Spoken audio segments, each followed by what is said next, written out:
Hello everyone, welcome to the Exia IAS academy. तो चलिए देखते हैं कौन से इम्पोर्टेंट न्यूज़ आर्टिकल हैं जो रेलेवेंट रहेंगे एग्जाम पर्सपेक्टिव से। तो इसमें मैं आज का अर्थात जो दिसंबर 18 का एनालिसिस है वो आपके समक्ष प्रस्तुत करने जा रहा हूं। तो इसमें मैं स्पेशली दो आर्टिकल को काफ़ी विस्तार तरीके से समझाने की कोशिश करूंगा कॉम्प्रिहेंसिवली, ताकि आपके ये जो डिस्कशन है प्री मेंस और इंटरव्यू में आपको लाभ दे। तो एडमिशन ओपन है आप हमारे फाउंडेशनल कोर्स से जुड़ सकते हैं, जिसमें हम आपको कॉम्प्रिहेंसिव कवरेज प्रोवाइड करेंगे पूरे सिलेबस का। उसी हिसाब से स्टडी मटेरियल दिया जाएगा। रेगुलर टेस्ट कंडक्ट कराई जाएंगी बिफोर प्री एंड मेंस, और ये जो टेस्ट रहेगा वो वीकली रहेगा, और असेसमेंट भी आपको सेम डे या फिर एक दिन के बाद दे दिया जाएगा। जो भी गाइडेंस रहेगा वो एक्सपर्ट एंड एक्सपीरियंस फैकल्टी के द्वारा ही दिया जाएगा, जिनको फर्स्ट हैंड एक्सपीरियंस है of pre mains and interview event selection का।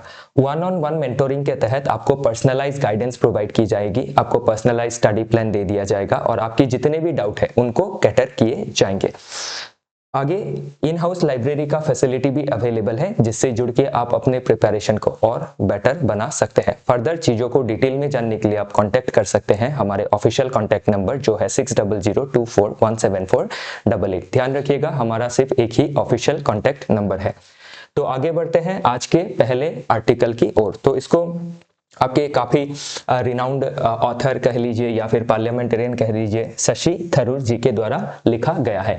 और ये जो आर्टिकल है स्पेशली हमारे जो लीगल सिस्टम है या फिर जो हमारा सीआरपीसी है, जो आईपीसी है एंड जो बीएनएस है, उसमें जो मैरिटल रेप का एक्सेप्शन रखा गया है, जिससे क्या होती है वुमेन की जो आपकी डिग्निटी होती है, right to life with dignity, फिर जो बॉडीली ऑटोनॉमी होती है अंडर आर्टिकल 21, वो किस तरीके से वायलेट हो रहा है और इस एक्सेप्शन को हम किस तरीके से मिटा सकते हैं, उस रिगार्डिंग ये आर्टिकल बात करता है। तो ये चीज काफी आपकी इशू में है, ये डिस्कशन चल रहा है इसके ऊपर, तो काफी चांसेस है कि ये प्रीलिम्स, मेंस और इंटरव्यू में पूछा जा सकता है। तो what happened and why it matters, तो क्या पूरा जो मुद्दा है वो हम इसमें समझने की कोशिश करेंगे।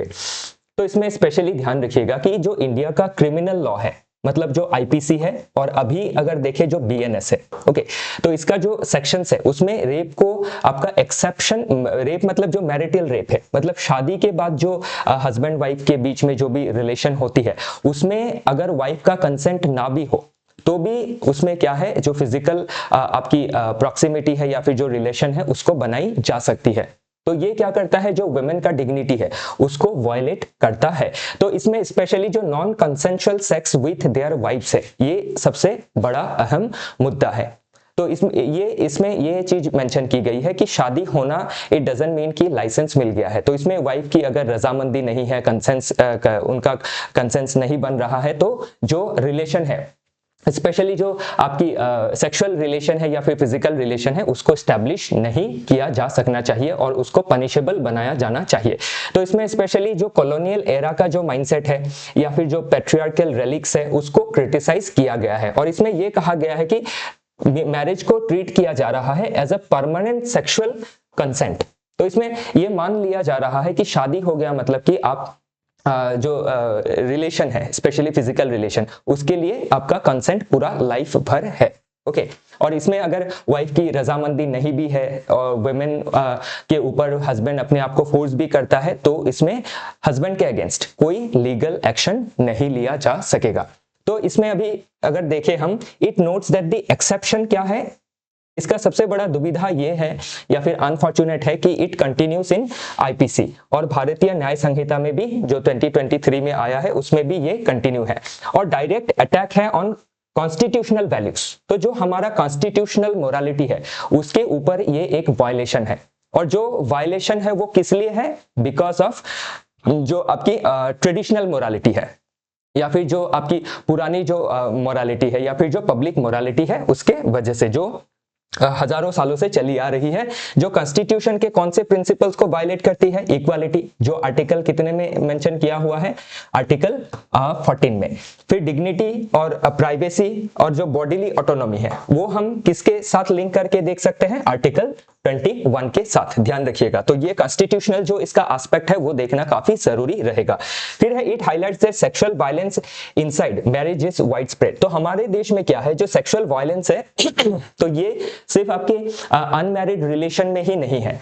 ओके ये आपके मैरिज जो कपल है उनके बीच में भी देखा जाता है और इसके लिए कोई आपका लीगल रिकॉग्निशन नहीं है। तो अभी जो आपका निर्भया जो केस था जिसने पूरे देश को हिला के रख दिया था, उसके बाद जो जस्टिस JS वर्मा कमेटी बना था ताकि वुमेन की सेफ्टी के लिए जो लीगल चेंजेस हैं, जो एडमिनिस्ट्रेटिव जो भी आपकी लेक्यूनास है उसको किस तरीके से फुलफिल किया जाए। तो इसमें जस्टिस JS वर्मा कमेटी ने रेकमेंड किया था कि जो एक्सेप्शन दी गई है इन सेक्शंस ऑफ आईपीसी का 375 सेक्शन में जो रेप है उसमें मैरिटल रेप को एक्सेप्शन बताया गया है कि मैरिटल अगर शादी हो गई है उसके बाद रेप नहीं हो सकता है। ओके तो वो चीज इसमें मेंशन की गई है जिसको हटाने के बारे में कहा गया है bye justice JS Verma committee. तो ये सभी चीजें हमें मेंस में कोट करनी होंगी तभी हमारा आंसर जो है ज्यादा क्रेडिबल रहेगा।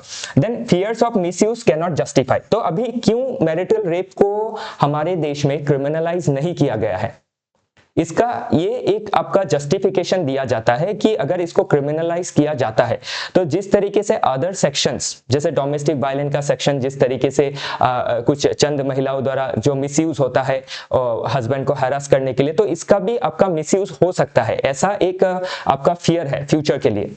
तो इसी वजह से इसको जस्टिफाई किया जा रहा है कि मैरिटल रेप को जो एक्सेप्शन रखा गया है वो उसको नहीं हटाया जाना चाहिए। तो इसमें ये ऑथर ने इस चीज को क्रिटिसाइज किया है कि it can not be justified कि मिसयूज होगा, इसके वजह से हम ऐसे तो बहुत सारे लॉ है जिसका मिसयूज हो सकता है, तो यही एक्सेप्शन क्यों है, ऐसा इसमें क्रिटिसिज्म दिया गया है। तो बेटर इन्वेस्टिगेशन होना चाहिए, अगर मिसयूज होता है तो बेटर इन्वेस्टिगेशन होना चाहिए, फेयर ट्रायल होना चाहिए, नॉट लीगली बाय इम्यूनिटी। तो इम्यूनिटी नहीं दिया जाना चाहिए कि जो आपकी मैरिटल रेप है उसको इम्यून नहीं बनाया जाना चाहिए। उसके जगह पे क्या है, कोई कंप्लेन आता है तो जो कंप्लेनेंट है या फिर जो विक्टिम है उसका जो भी कंप्लेन है उसमें कितना मेरिट है उसको चेक करने के लिए better investigation and fair trial होना चाहिए। अगर फॉल्स एक्यूजेशन है तो उसमें हम क्या कर सकते हैं, जिसने फॉल्स एक्यूजेशन लगाया है जो कंप्लेनेंट है उनको भी हम इसमें पनिशमेंट कर सकते हैं।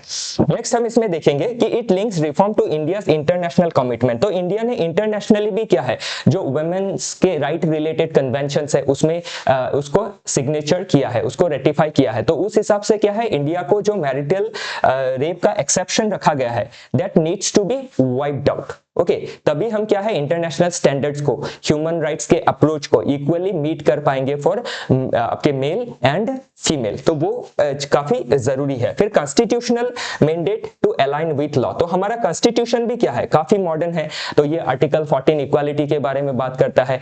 देन आपके आर्टिकल 19 फ्री स्पीच के बारे में बात करता है। तो इसमें जो महिला है वो अपना फ्री स्पीच यूज कर सकती है, अपनी जो बॉडीली ऑटोनॉमी है वो अंडर आर्टिकल 21 इस्तेमाल कर सकती है कि वो डिग्निटी के साथ एक मैरिज में बंधी रहे अपने यस और नो के साथ। उसको दोनों ही हक होना चाहिए, यस का भी एंड नो का भी। अगर नो आता है तो उसमें जो हस्बैंड है वो अपने आप को वाइफ के ऊपर इंपोज नहीं करेंगे। तो ये चीज इसमें कही गई है। तो इसमें अभी कंसेंट सेंट्रिक मतलब कंसेंट क्या है कि इच्छा जताना, कि अगर इच्छा जताया है, यस कहा गया है तो ही क्या है आपका जो रिलेशन है स्पेशली जो फिजिकल रिलेशन वो स्टैब्लिश होना चाहिए। So marriage can not cancel a women's right to say no. कि शादी हो गई इसका मतलब ये नहीं है कि जो वुमेन है वो नो नहीं कह सकती है, तो उनको ये हक होना चाहिए। ओके नेक्स्ट आगे बढ़ते हैं। तो इसमें हम 5 प्रीलिम्स रेडी फैक्ट और 5 मेंस रेडी फैक्ट आपको बताने वाले हैं। तो वो क्या है, तो सेक्शन कौन सा है, हमने कहा कि बीएनएस में एक्सेप्शन है, आईपीसी में एक्सेप्शन है। आईपीसी में मैंने बताया आपको 375 है। तो बीएनएस में कौन सा है, जो नया प्रोविजन है 63 बीएनएस है। तो ये क्या करता है, मैरिटल रेप को एक्सेप्शन रखता है कि उसमें कोई पनिशमेंट नहीं होगा। ओके और विक्टिम को कोई जस्टिस इसमें नहीं मिलेगी unless the wife is under 18। लेकिन अंडर 18 के नीचे वाइफ की एज नहीं होनी चाहिए, तब इसको रेप माना जाएगा। क्योंकि अंडर 18 हम कंसेंट को कंसेंट की तरह नहीं मानते हैं, क्योंकि हम ये मानते हैं कि वो मैच्योर नहीं है कंसेंट देने के लिए। Plus justice JS Verma committee के बारे में ऑलरेडी मेंशन किया। इंटरनेशनल प्लेटफॉर्म में जो CEDAW है, okay, elimination of all forms of discrimination against women, तो उसमें भी इंडिया क्या है, एक सिग्नेटरी है, साइन किया है, तो इसको भी हमें कंप्लाई करना जरूरी है। फिर इसमें और एक हम प्रोविजन देखते हैं, आर्टिकल 253। तो आर्टिकल 253 किसको एम्पावर करता है, पार्लियामेंट को, to make law for implementing international treaties. तो इंटरनेशनल जो ट्रीटी है, तो कौन सा ट्रीटी है, इंटरनेशनल CEDAW। ओके, तो इसको इंप्लीमेंट करना जरूरी है। फिर इसमें एक प्राइवेट मेंबर बिल के बारे में भी कहा गया है, अगर गवर्नमेंट इसमें राजी नहीं है तो प्राइवेट जो मेंबर है, लाइक अभी शशि थरूर जी MP है तो ऑपोजिशन पार्टी से है, तो जब वो बिल लाएंगे तो वो होगा प्राइवेट मेंबर बिल। या फिर रूलिंग पार्टी से भी कोई अगर MP लाता है, एग्जीक्यूटिव के कोई जैसे मिनिस्ट्री ऑफ सोशल जस्टिस हो या लॉ हो, वो अगर बिल नहीं लाते हैं तो कौन ला सकता है, प्राइवेट मेंबर बिल ला सकता है। नेक्स्ट 5 मेंस रेडी पॉइंट हम देखते हैं इसमें। तो राइट वर्सेस कल्चर, तो इसमें क्या है, एक तो जो मैरिटल लॉ का एक्सेप्शन रखा गया है, क्यों रखा गया है, ताकि इंस्टीट्यूशन ऑफ मैरिज जो है, शादी की जो हमारी इंस्टीट्यूशन है, जो सेक्रेड इंस्टीट्यूशन है, उसको बचाई जा सके, फैमिली को बचाई जा सके। तो ये हो गया हमारा क्या, आपका जो ट्रेडिशनल मोरालिटी है। और इधर आर्टिकल 14 और 21 क्या कहता है, आपकी कॉन्स्टिट्यूशनल मोरालिटी के बारे में कहता है। तो जो ट्रेडिशनल मोरालिटी है और कॉन्स्टिट्यूशनल मोरालिटी है, इसमें सबसे ऊपर क्या रहने वाला है, आपका article 14 and 21। It means constitutional morality जो है वो वर्क करने वाला है, वो आपका किसको सरपास कर देगा, जो ट्रेडिशनल मोरालिटी है। ओके, तो हम इंस्टीट्यूशन ऑफ मैरिज को बचाने के लिए आर्टिकल 14 एंड 21 का वायलेशन नहीं कर सकते हैं। फिर एक इनकंसिस्टेंसी हम देख सकते हैं जो लॉ है उसमें, अनमैरिड वुमेन है फुल लीगल प्रोटेक्शन। तो जो अनमैरिड वुमेन है उनके लिए पूरा प्रोटेक्शन है, कि कोई समझ लीजिए बॉयफ्रेंड गर्लफ्रेंड भी है और उसमें समझ लीजिए कि बॉयफ्रेंड अपने आप को इंपोज कर रहा है गर्ल के ऊपर, तो वो गर्ल क्या कर सकती है, लीगल प्रोटेक्शन ले सकती है। लीगल प्रोटेक्शन मतलब वो रेप के चार्जेस लगा सकती है और वो वैलिड रहेगा। लेकिन अगर शादी हो गया तो उसमें वैलिड नहीं रहेगा। तो इसमें क्या है, मैरिड और अनमैरिड के बीच में एक वायलेशन हो रहा है, किसका, आर्टिकल 14 का, कि equality before law and equal protection of law वो नहीं कन्फर हो रहा है। ओके, देन हमें एक डाटा ड्रिवन अर्जेंसी को देखना है। तो नेशनल फैमिली हेल्थ सर्वे 5 जो है, ये भी आपका बहुत ग्रीन डेटा को दिखाता है कि किस तरीके से जो है डोमेस्टिक वायलेंस, जो सेक्सुअल वायलेंस है वो वुमेन के अगेंस्ट होती है। तो इसीलिए उसमें जो परपिट्रेटर रहते हैं, husband is the perpetrator, so that is why इस लॉ में जो चेंजेस है वो लानी जरूरी है। फिर इंटरनेशनल स्टैंडिंग में अगर देखें तो जो आपके मैरिटल रेप का एक्सेप्शन है वो लगभग 100 से भी ज्यादा देशों ने अभी तक उसको हटा दिया है, except countries, progressive countries like India. तो इसको हमें देखना जरूरी है। देन एक लीगल हेजिटेंसी हम इसमें देख सकते हैं कि डिस्पाइट जुडिशियल प्रोग्रेस, कि जुडिशियरी ने प्राइवेसी जजमेंट दे दिया है, जस्टिस पुट्टास्वामी जजमेंट इन 2017, जिसमें under article 21 right to life के साथ प्राइवेसी को जोड़ के देखा गया है। तो अभी जब किसी के साथ ये समझ लीजिए शादी के बाद अगर जबरन फिजिकल रिलेशन बनाने की कोशिश की जाती है तो ये एक वायलेशन ऑफ प्राइवेसी भी है। तो अगर वायलेशन ऑफ प्राइवेसी है, it means it is violation of dignity, it is violation of right to life, तो ये सभी चीज, it is violation of then bodily autonomy, so these needs to be maintained. okay, तो ये चीज हमें देखनी काफी जरूरी है। ध्यान रखिएगा, जो भी मैं कीवर्ड्स आपके सामने प्रस्तुत कर रहा हूँ, बता रहा हूँ आपको, वो मेंस में लिखना काफी जरूरी रहेगा। और जो भी फैक्चुअल चीजें बता रहा हूँ, लाइक प्राइवेसी का जजमेंट है, आर्टिकल 1421 है, ये सभी चीजें एग्जाम में आपको पूछी जा सकती है, including pre, mains as well as in interview. तो अभी इसमें और फर्दर देखते हैं कि क्या है पूरा इशू। तो मेन आर्ग्यूमेंट इसमें हमने ऑलरेडी देखा कि कॉन्स्टिट्यूशनल प्रिंसिपल का वायलेशन है, that is equality, dignity, privacy and bodily autonomy that confers to the person under article 21. then constitutional colonial legacy हम इसमें देख सकते हैं। तो colonial legacy क्या है, हमारी जो लॉ बनाई गई, जैसे सेक्शन 375 है। ओके, 375 सेक्शन किसमें है, आईपीसी में है। तो अभी आईपीसी को किसने बनाया था, तो जो मैक्यूले है उसने आईपीसी को बनाया था। तो जो मैक्यूले है उसने विक्टोरियन मोरालिटी, इट मींस जो इंग्लैंड का मोरालिटी है उसको हमारे ऊपर इंपोज कर दिया और वही इंपोजिशन आज तक कंटिन्यू कर रहा है। तो इस विक्टोरियन मोरालिटी को हमें क्या करना है, अपने देश के लीगल सिस्टम से बाहर करना जरूरी है। तो विक्टोरियन मोरालिटी क्या कहती है कि wife is property of husband, तो वो नहीं होना चाहिए। कि वुमेन क्या है, अपने आप में एक एजेंसी है, लाइक मेल, तो male and female they should have the both they both should have equal right to life and life with dignity and bodily autonomy. Okay, further देखते हैं काउंटर आर्ग्यूमेंट क्या है। ऑलरेडी बताया कि law का misuse हो सकता है, जिस तरीके से सेक्शन 498A का मिसयूज होता है। तो सेक्शन 498 में क्या है, वुमेन जो ससुराल वाले हैं, अपने हस्बैंड है, अपनी मदर इन लॉ है, डॉटर अपनी जो सिस्टर इन लॉ है, ब्रदर इन लॉ है, उनके ऊपर क्रुएलिटी का केस दर्ज कर सकती है। और बहुत समय पे इस लॉ का मिसयूज भी हुआ है। लेकिन इस मिसयूज की वजह से क्या है, अभी हम मैरिटल जो रेप है उसको एक्सेप्शन नहीं बना के रख सकते हैं। तो ये काफी इंपॉर्टेंट मुद्दा रहेगा। और इसमें ये भी एक बात आता है कि अगर मैरिटल रेप को हम क्रिमिनलाइज कर देते हैं तो उससे क्या होगा कि मैरिज का जो इंस्टीट्यूशन है वो डिस्टेबलाइज हो सकता है। ओके, तो इसमें हमने ये देखा कि जो मैरिज है उसको ये डिस्टेबलाइज करेगा। तो जो लोग ये नहीं चाह रहे कि जो मैरिटल रेप का एक्सेप्शन है वो रहना चाहिए, नहीं हटना चाहिए, तो उनका ये आर्ग्यूमेंट इसमें रहता है। ओके, तो what is genuinely new here, तो हमें न्यू क्या चाहिए कि जो न्यू भारतीय न्याय संहिता है उसमें जो सेक्शन है उसमें बदलाव लाना चाहिए और जो एक्सेप्शन है उसको हटाना चाहिए। ओके, चलिए आगे देखते हैं। तो नेक्स्ट इसमें की टर्मिनोलॉजीज ऑलरेडी मैंने आपको बताया, मैरिटल रेप का जो एक्सेप्शन है आपके उसके बारे में बताया। भारतीय न्याय संहिता में 63 सेक्शन 63 में एक्सेप्शन है वो बताया। बॉडीली ऑटोनॉमी आर्टिकल 21 के अधीन आती है वो बताया।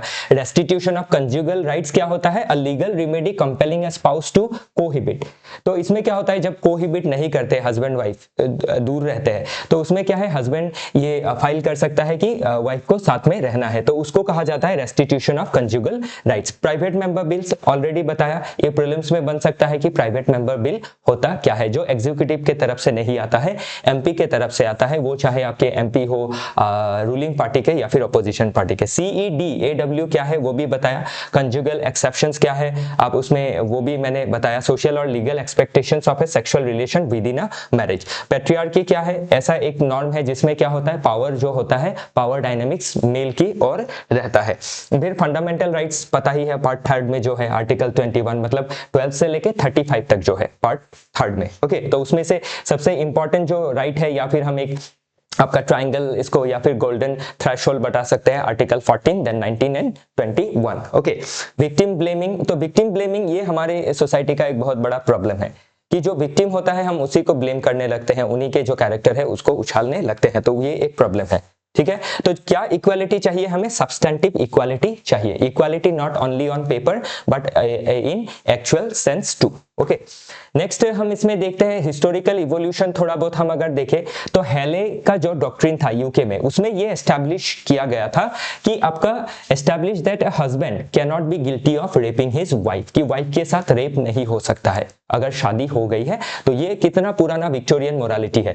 फिर ऑलरेडी मैंने आपको मैक्यूले के बारे में बताया जिसने सेक्शन 375 को इंक्लूड किया इन आईपीसी। फिर 1983 में क्रिमिनल लॉ अमेंडमेंट किया गया था, उसमें क्रुएलिटी को लाया गया था कि क्रुएलिटी हो सकती है वाइफ के अगेंस्ट, लेकिन जो मैरिटल रेप का एक्सेप्शन है उसको इसमें साइड किया गया। ओके, मतलब मैरिटल रेप को रखा ही गया। मतलब 2013 में justice JS Verma committee already बताया। 17 में एक केस आया था, ध्यान रखिएगा, independent thought versus union of India.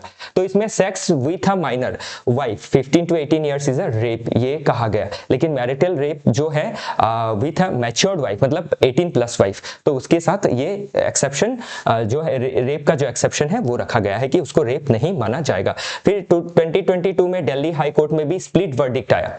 तो इसमें भी जो जज के बेंच थे, ऑनरेबल जज के बेंच थे, उन्होंने किसी ने एक्सेप्शंस को हटाने की बात कही, किसी ने रखने की बात कही। और फिर भारतीय न्याय संहिता में हम देख सकते हैं कि सेक्शन 63 में इसको बरकरार रखा गया है। बाकी लॉजिकल एंड फिलोसॉफिकल बेस से देखें तो वुमेन अपने आप में एक एजेंसी है, तो उनकी ऑटोनॉमी को हम वायलेट नहीं कर सकते हैं।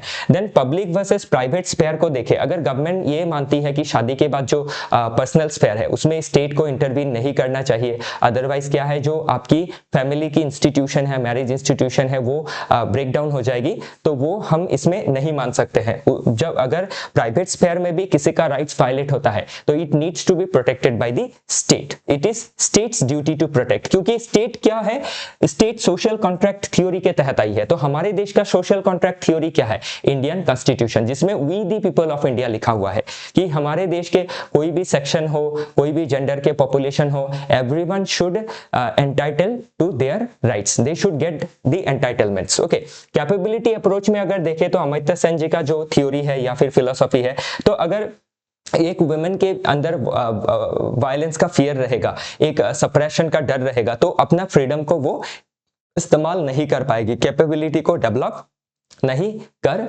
पाएगी, वो एक आपकी इंस्ट्रूमेंट की तरह बन के रह जाएगी हस्बैंड का। तो वो चीज इसमें कहा है। तो इसीलिए क्या है, जो रिलेशनशिप होता है हस्बैंड वाइफ का, वो एक्चुअली एक क्या है, म्यूचुअल कंसेंसस है कि दोनों एक दूसरे को मदद करेंगे, ना कि कोई एक दूसरे को ओवरपावर करेगा। ये कंसेंसस का ट्रस्ट बेस्ड रिलेशन है, एक म्यूचुअल कोहिबिटेशन का रिलेशन है, जिसमें एक दूसरा जो व्यक्ति है एक दूसरे की लाइफ को और चार चांद लगाने की कोशिश करेगा, और पीसफुल बनाने की, और प्रॉस्परस बनाने की कोशिश करेगा, वो होता है मैरिज। तो वो चीज हमें समझनी जरूरी है।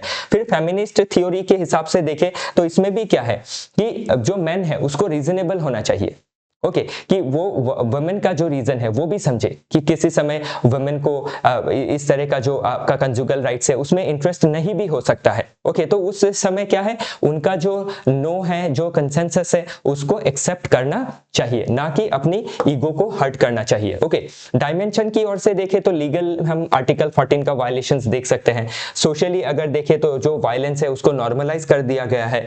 इंटरनेशनली देखें तो 100 से भी ज्यादा कंट्री ने मैरिटल जो रेप है उसको आपका क्रिमिनलाइज किया है। एथिकली देखें तो कंसेंट को ध्यान देना काफी जरूरी है। अगर किसी का हम इच्छा को नहीं जानते हैं, उनके ऊपर अपने डिसीजंस को इंपोज करते हैं, तो ये एथिकली सही नहीं है। तो एथिक्स के पॉइंट ऑफ व्यू से हम इसको देख सकते हैं। देन अगर आगे बढ़े तो लीगल एंड कॉन्स्टिट्यूशनल मैपिंग में मैंने ऑलरेडी आपको बताया 14 एंड 21 किस तरीके से है। फिर आर्टिकल 51C जो है वो क्या कहता है, रेस्पेक्ट फॉर इंटरनेशनल लॉ। तो 51 जो आपका आर्टिकल है उसका जो सी है, sub clause C. Then article 253 already बताया, सेक्शन 375 एंड 63 ऑलरेडी मैंने आपको बता दिया है। कमिटी भी ऑलरेडी बताई, जस्टिस JS वर्मा कमिटी। इसमें खाली एक कमिटी ऐड कर लीजिएगा, पाम राजपूत कमेटी। इन्होंने भी मैरिटल जो रेप का एक्सेप्शन है उसको हटाने की बात कही है। ओके, आई होप चीजें आप समझ पा रहे हैं। तो वे फॉरवर्ड में हमें क्या करना है, इमीडिएट लेजिस्लेटिव अमेंडमेंट चाहिए। कौन सा, BNS का सेक्शन 63। जुडिशियल रिव्यू किया जाना चाहिए आर्टिकल 14, 19 एंड 21 के तहत, और जो एक्सेप्शन है उसको आपका हटाया जाना चाहिए। जो भी पॉलिसी बनेगी वो एविडेंस बेस होना चाहिए। तो हमें क्या करना है, जो फॉल्स केसेस अगर बनती है तो उसके ऊपर वर्क करना है, उनको भी एग्जाम्पलरी पनिशमेंट देना है। जो महिलाएं जो भी सेक्शन उनके हित के लिए बनाई गई है उसको अगर मिसयूज करते हैं तो उनको भी एग्जाम्पलरी पनिशमेंट देना जरूरी है, ताकि हम जो भी मिसयूज करते हैं लॉ का उसको हम डेटर कर सके। ओके, देन सेंटेंसिंग गाइडलाइन की गाइडलाइन देना है कि एग्रावेटेड सेक्सुअल असॉल्ट अगर होता है तो उसमें कड़ी से कड़ी जो पनिशमेंट है उसको रखी जानी चाहिए। देन असम स्पेसिफिक फोकस अगर देखें तो NCRB के डेटा के हिसाब से असम में भी क्या है, वुमेन के अगेंस्ट बहुत ज्यादा क्राइम होते हैं। तो पुलिस को सेंसिटाइज करना ताकि डोमेस्टिक कंप्लेंट्स को सेंसिटिविटी के साथ उसको हैंडल करे, ना कि प्राइवेट मैटर समझ के छोड़ दे। फिर अवेयरनेस कैंपेन चलाना है, लाइक बेटी बचाओ बेटी पढ़ाओ जिस तरीके से सक्सेसफुल रहा। Likewise consent with in marriage, this short of awareness programme should be conducted. Then has support करना है इंफ्रास्ट्रक्चर को, like one stop center for to support victim, and civil remedies भी लानी चाहिए, जैसे डाइवोर्स हो या फिर मेंटेनेंस हो, इस तरीके के प्रोविजंस लाए जा सकते हैं अगर वुमेन को विक्टिम बनाया जाता है और उनके ऊपर ज्यादा अगर अत्याचार किया जाता है। ज्यादा मतलब क्या, कोई भी अत्याचार अगर किया जाता है तो। ओके, जेंडर न्यूट्रलिटी का एक डिबेट होना चाहिए। ओके, कि मैन एंड वुमेन दोनों को इक्वल राइट्स मिले। एंड फेडरल कंसेंसस बनना जरूरी है। फेडरल मतलब सेंटर और स्टेट के बीच में, क्योंकि क्रिमिनल लॉ का जो प्रोविजन है वो कंकरेंट लिस्ट में है। तो इसलिए क्या है, ऐसे लॉ बनाने चाहिए जो ऑल इंडिया में एप्लीकेबल होते हों। ओके तो आई होप आपको जो पहला आर्टिकल है आई होप अच्छी तरीके से आपको समझ में आया। कोई भी आपका डाउट रहता है आप जरूर से कमेंट सेक्शन में कमेंट कीजिए, हम उसको आपका कैटर करने की कोशिश करेंगे। तो आगे बढ़ते हैं लास्ट एंड फाइनल आर्टिकल की ओर। Quality adjusted human development changes perspective. तो ये क्या है अभी? तो जो ह्यूमन डेवलपमेंट इंडेक्स है इसको यूएनडीपी के द्वारा 1990s के बाद से बनाया जा रहा है, जो क्या करता है वर्ल्ड के डिफरेंट कंट्री का जो प्रोग्रेस है, ह्यूमन डेवलपमेंट इंडेक्स में ह्यूमन प्रोग्रेस को मेजर करता है। कौन कितने पैरामीटर में? 3। इसमें आपकी स्कूलिंग, हेल्थ एंड आपका जो पर कैपिटा इनकम है, क्योंकि इनकम, हेल्थ और एजुकेशन सबसे ज्यादा जरूरी है फॉर ह्यूमन डेवलपमेंट। तो अभी देखिएगा कि ह्यूमन डेवलपमेंट का जो इंडेक्स है वो क्या करता है, क्वालिटी में ध्यान नहीं देता है, क्वांटिटी में ध्यान देता है कि एक बच्चा स्कूल जा रहा है, उसने 10 साल पढ़ा है, क्लास 10 तक पढ़ा है, तो वो एजुकेटेड है, लेकिन वो उसमें हमने क्वांटिटी देखा, क्वालिटी नहीं देखी कि जो बच्चा स्कूल गया है, क्लास 10 तक उसने पढ़ा है, क्या वो अच्छी तरीके से पढ़ सकता है, क्या वो जो रियल लाइफ प्रॉब्लम है उसको सॉल्व कर सकता है, तो वो देखना जरूरी है। ओके तो वो इसमें हमें क्या करनी है कि ह्यूमन डेवलपमेंट इंडेक्स को क्वालिटी के साथ एडजस्ट करना जरूरी है। तो वही चीज हम इसमें अभी देखने वाले हैं। ओके चलिए आगे बढ़ते हैं। तो इसमें ये जो भी चीज मैंने हाईलाइट की है उसको मैं आपको बताते जाऊंगा। तो what happen and why matters. Okay तो इसमें देखिए कि this article argues HDI, health, education and income. तो इसमें हम खाली क्या करते हैं, क्वांटिटी को मेजर करते हैं, क्वालिटी को छोड़ देते हैं। तो इसमें भी क्या कही गई है कि क्वालिटी एडजस्ट किया जाना चाहिए। ओके तो लेटेस्ट फोकस में क्वालिटी में फोकस किया गया है। जैसे एजुकेशन अगर देखें तो इसमें हमें ये नहीं देखना है कि कितने जो बच्चे हैं वो आपके एनरोलमेंट हुए हैं, तो जितने एनरोलमेंट हुए हैं क्या उनमें क्वालिटी में सुधार आया है, क्या वो पढ़ सकते हैं, क्या लिख सकते हैं, क्या वो कैलकुलेशंस कर सकते हैं। तो उसमें हम क्या है, रीडिंग और राइटिंग स्किल में, मैथ के स्किल में बहुत ही वीक है, जो असर का रिपोर्ट हमें बताता है, annual status of education report by प्रथम NGO। ओके देन है हेल्थ में, अगर हम देखें कि हेल्थ की आपकी फैसिलिटी मिल रही है लेकिन जो लाइफ है लोगों का नहीं सुधर रहा है, बीमारियां जो है नहीं ठीक हो रही है, जो कम्युनिटी हेल्थ है वो कंटिन्यूअसली खराब होती जा रही है even after having lot of health care facilities. तो उससे क्या है, हेल्थ केयर फैसिलिटी अवेलेबल है ओके लेकिन वो बेटर एक्सेसिबल नहीं है, वो बेटर आपकी जो परफॉर्मेंस है, आउटकम है वो नहीं दिखा रही है। तो वो हमें देखना ज्यादा जरूरी है कि कितने हॉस्पिटल बनाए दैट डजंट मैटर, कितने बेटर हेल्थ आउटकम्स निकल रहे हैं दैट रियली मैटर्स। तभी क्या है, ह्यूमन कैपिटल जो है वो देश में बनेगा, बेटर ह्यूमन कैपिटल। तो इसीलिए क्या करना है, इसमें आप देख सकते हैं कि लार्जेस्ट ओवरऑल गैप देखा गया है। तो अभी केरला का इसमें थोड़ा क्रिटिसिज्म हम देख सकते हैं कि केरला में जितने आपके एजुकेशन में एनरोलमेंट है या फिर हेल्थ फैसिलिटीज मिली है, नो डाउट उसमें हम 90 के घर में भी जो इंप्रूवमेंट है देख सकते हैं, लेकिन क्वालिटी वाइज अगर देखें तो improvement compared to different state like Gujarat कम है। ओके तो वो चीज इसमें क्रिटिसाइज की गई है। लार्जेस्ट कंपोनेंट गैप हम एजुकेशन में देख सकते हैं कि बहुत सारे लोग, अभी आप ऐसा देखेंगे कि 98% लोग जो है प्राइमरी एजुकेशन में एनरोल हो रहे हैं, लेकिन जो ऐसा असर का रिपोर्ट है, annual status of education report, उसमें आप देखिए कि जो क्लास 5 का बच्चा है, 2 का जो आपका पोएम है उसको नहीं पढ़ पा रहा है, क्लास 2 का जो सिंपल जो एडिशन सब्सट्रैक्शन है वो नहीं कर पा रहा है। तो व्हाट डज इट मीन कि आपका एजुकेशन मिल रहा है, एनरोलमेंट हो रही है, लेकिन लर्निंग की क्राइसिस दिखाई जा रही है despite high enrolment ratio. Income का इनइक्वालिटी भी हम काफी देख सकते हैं। तो अभी पर कैपिटा क्या होता है, तो उसमें क्या है, पूरे देश का जो इनकम है उसको पॉपुलेशन से डिवाइड कर दिया, तो उससे ये तो पता नहीं चलता है कि आपकी हर तबके के लोगों का इनकम कितना है। ओके उसमें अभी जो टॉप आप देखेंगे कि 1-2% लोग हैं, उनके पास ही 70-80% वेल्थ है। तो इससे हमें जो एक्चुअल पार कैपिटा है वो पता नहीं लग पाता है। तो हमें एक्चुअल पार कैपिटा को देखना काफी जरूरी है। ओके और विकसित भारत के लिए हमें क्या है, क्वांटिटी पे नहीं क्वालिटी पे फोकस करना है, एक्सेस पे फोकस करना है कि एवरेज जो आउटकम प्लस डिस्ट्रीब्यूशन किस तरीके से है वो हम देखेंगे, तो ही हम विकसित भारत को अचीव कर सकते हैं। तो आगे बढ़ते हैं, HDI में क्या क्या कंपोनेंट होती है, प्रीलिम्स में पूछा जा सकता है। तो 3 कंपोनेंट होती है, ऑलरेडी बताया, per capita, then life expectancy at birth and education. Okay. Then quality adjustment में क्या होता है कि क्वालिटी कितनी मिली है। ओके, तो इनकम एडजस्टेड फॉर इनइक्वालिटी की कितनी इनइक्वालिटी है, तो उसको हम गिनी जो कि कोएफिशिएंट होता है उससे भी हम दिखा सकते हैं। तो ये क्या होता है हम थोड़ी बाद में इसको देखेंगे। तो स्टेट में क्या एनोमली देखी गई है कि Kerala shows the largest gap between HDI and quality HDI. तो क्वालिटी एचडीआई में क्या है, बहुत ज्यादा गैप है, और यही गैप क्या है, गुजरात के मामले में कम है। तो अभी कौन सा मॉडल हम फॉलो करेंगे, केरला मॉडल या फिर जो वाइब्रेंट गुजरात मॉडल है उसको। तो ये भी एक क्या है, डिबेट का मामला बन जाता है क्वालिटी एंड क्वांटिटी को लेके। ओके, तो इसमें डेटा पॉइंट भी दिया गया है, देखिए कि despite 98.4% enrolment in 2022, less than half of the class 8 student can do basic division. तो बेसिक डिवीजन को भी नहीं कर पाते हैं जो क्लास 8 में पहुंच गए हैं, जो पहले ही क्लास में उन्होंने पढ़ लिया था। तो इससे क्या है, एनरोलमेंट हुआ कि बच्चे पास करते जा रहे हैं, लेकिन उनका जो क्वालिटी है वो इंप्रूव नहीं हो रहा है। तो यही बच्चे आगे जाके हायर एजुकेशन में बेटर परफॉर्म नहीं कर सकेंगे, even schooling, okay, higher schooling में ही वो ड्रॉप आउट हो जाएंगे। तो 5 मेंस रेडी पॉइंट हम देखते हैं।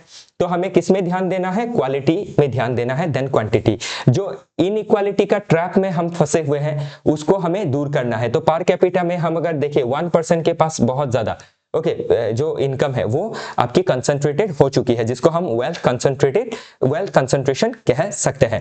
फिर पॉलिसी ब्लाइंड स्पॉट भी है कि traditional SDI rewards building school. तो जो ट्रेडिशनल एसडीआई होती है उसमें स्कूल बना दिया, बच्चों को एनरोलमेंट करा दिया, मतलब हो गया। ओके, तो उससे बेटर एचडीआई हो जाएगा, लेकिन क्वालिटी जो है वो बेटर नहीं हो पाएगी। फिर रीजनल वेरिएशंस भी हम देख सकते हैं। Developed states like Maharashtra, Punjab suffers larger drops in quality HDI. तो महाराष्ट्र है, पंजाब है, हरियाणा है, इसमें क्या है, पर कैपिटा इनकम भी बहुत ज्यादा है लोगों का, फिर भी हम क्या है, क्वालिटी में जो गैप है उसको हम देख सकते हैं। ओके, चलिए आगे बढ़ते हैं।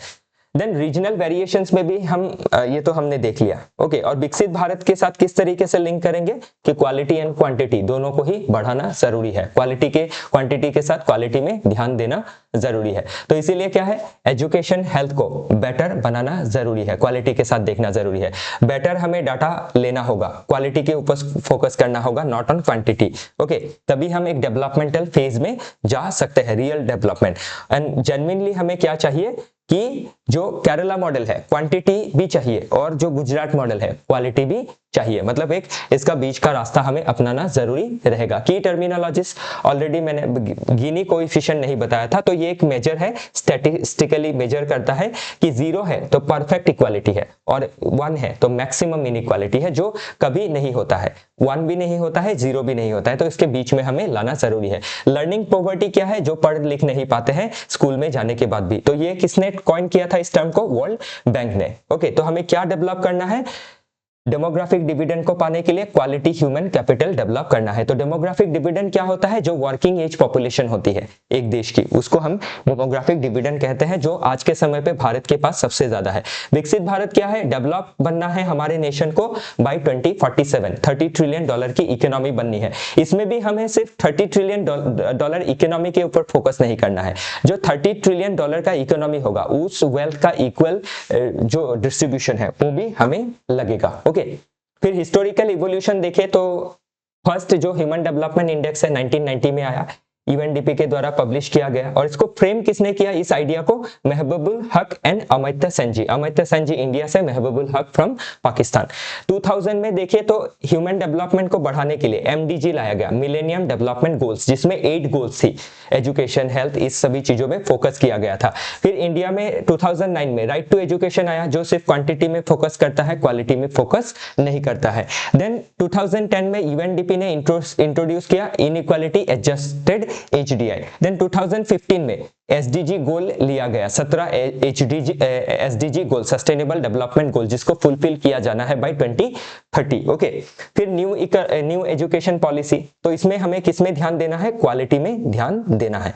ओके, नेक्स्ट देखें तो लॉजिकल एंड फिलोसॉफिकल बेसिस से देखें तो जो वेलबींग है वो सिर्फ एक डायमेंशन से नहीं आती है कि लोगों के पास पैसे हैं तो वो वेलबींग नहीं हो सकता है उसका, वेल टू डू फैमिली से हो सकता है। वेलबींग होने के लिए उसको इनकम के साथ हेल्थ चाहिएगा, better health facilities and better education, जो जिससे वो बेटर इंसान बन सके। तो हमें सिर्फ क्वांटिटी के पर्सपेक्टिव से नहीं देखना है, क्वालिटी के पर्सपेक्टिव से। और कैपेबिलिटी अप्रोच जो है अमर्त्य सेन जी का, तो एक्चुअल कैपेबिलिटी कब डेवलप होगा? जब ह्यूमन जो है वो प्रॉपरली फंक्शनल बनेंगे। ओके, सिर्फ ह्यूमन बन के जन्म लेने से हमें नहीं होगा, हमें अपने आप को के क्वालिटी को बढ़ाना होगा। और रॉल्सियन जस्टिस क्या कहता है? फेयर डिस्ट्रीब्यूशन ऑफ रिसोर्सेस, जिससे लोगों की क्वालिटी जो है वो इंप्रूव हो सके।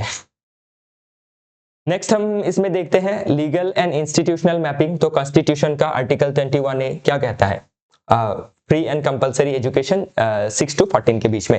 देन आर्टिकल 38 वेलफेयर स्टेट को फर्दरेंस के बारे में बात कहता है। इंस्टीट्यूशन में हम नीति आयोग ले सकते हैं जो आपकी पॉलिसी बनाएगा, हेल्प करेगा सेंटर को, स्टेट को, लोकल गवर्नेंस को।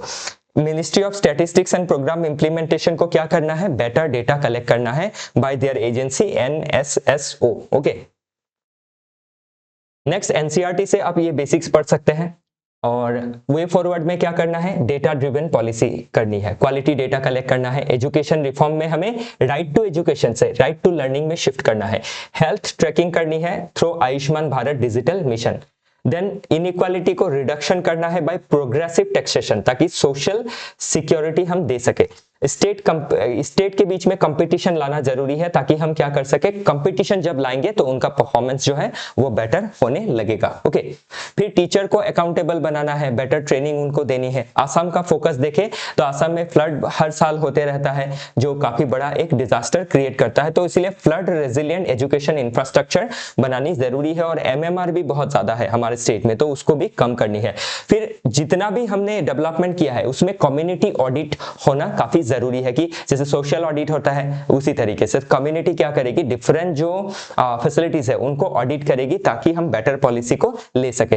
देन वोकेशनलाइजेशन करना है, स्किल के ऊपर ज्यादा फोकस करना है। और ग्लोबल गोल के साथ, जैसे SDG गोल के साथ हमें अलाइन करके चलना बहुत ज्यादा जरूरी है। ओके, आई होप चीजें आपको समझ में आई होंगी। तो इसी तरीके से क्या है, बाकी आर्टिकल्स भी हमने रखे हैं आपकी सुविधा के लिए, ताकि आप काफी कंप्रीहेंसिवली चीजों को जान सके, पढ़ सके और एग्जाम को क्लियर कर सके, pre mains and interview. Okay, तो बाकी आर्टिकल इसी तरीके से आपको पढ़ना जरूरी रहेगा, सेल्फ एक्सप्लेनेटरी है। कोई आर्टिकल समझ में नहीं आता है, कमेंट सेक्शन में बताइए, हम उसको कल फिर से पिक करने की कोशिश करेंगे। हमारे साथ जुड़े रहने के लिए आप सभी का बहुत बहुत धन्यवाद। फिर मिलेंगे दूसरे आर्टिकल के साथ। आज के लिए इतना ही, शुभ रात्रि।